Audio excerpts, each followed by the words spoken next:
माझ्या समाजातल्या लेकराला तोडून टाकलं. तुमच्या कोणत्या लेकरा बाळाच्या लेकी बाळाच्या जर तसं घडलं तुम्ही गप नाही बसू शकत. तुम्हाला जातीवादी समजायला लागले, तुम्ही माणसं मारून टाकणार. 35 वर्षात त्यांचं एका इच्छेत झाली होती, त्यांना ती जीवारी लागलंय. त्यांना मोक्या घालून जेलमध्ये मी सडायला लावलंय, म्हणून त्यांना माझा राग आहे.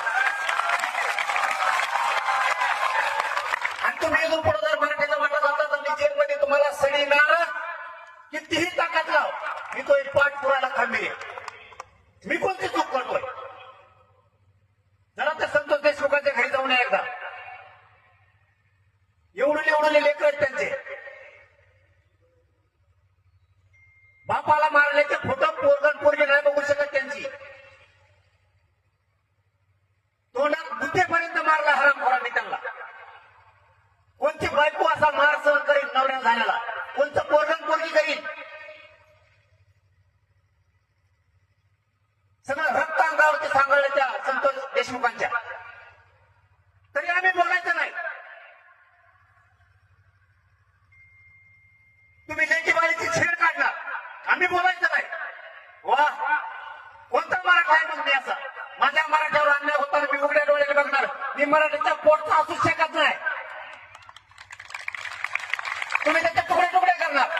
त्या संतोष देशमुखांचे लेकरं दिवाळीच्या दिवशी सगळा महाराष्ट्र फटाकडे वाजवतोय. सगळ्याच्या घरात गोड जेवण आहे.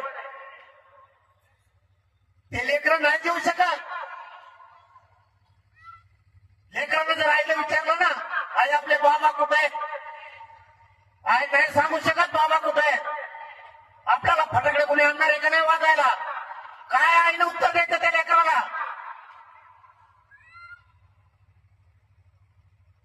ते पोरगा पोरगी आणि त्यांची बायको एका कोपऱ्यात बसती आणि जनावरांसारखं ढसा ढसा रडती. हे हरामखोराला लाज वाटल्या पाहिजेत. आणि आम्ही खून प्रकरण उचललं, तुम्ही आम्हाला झाटाने म्हणता.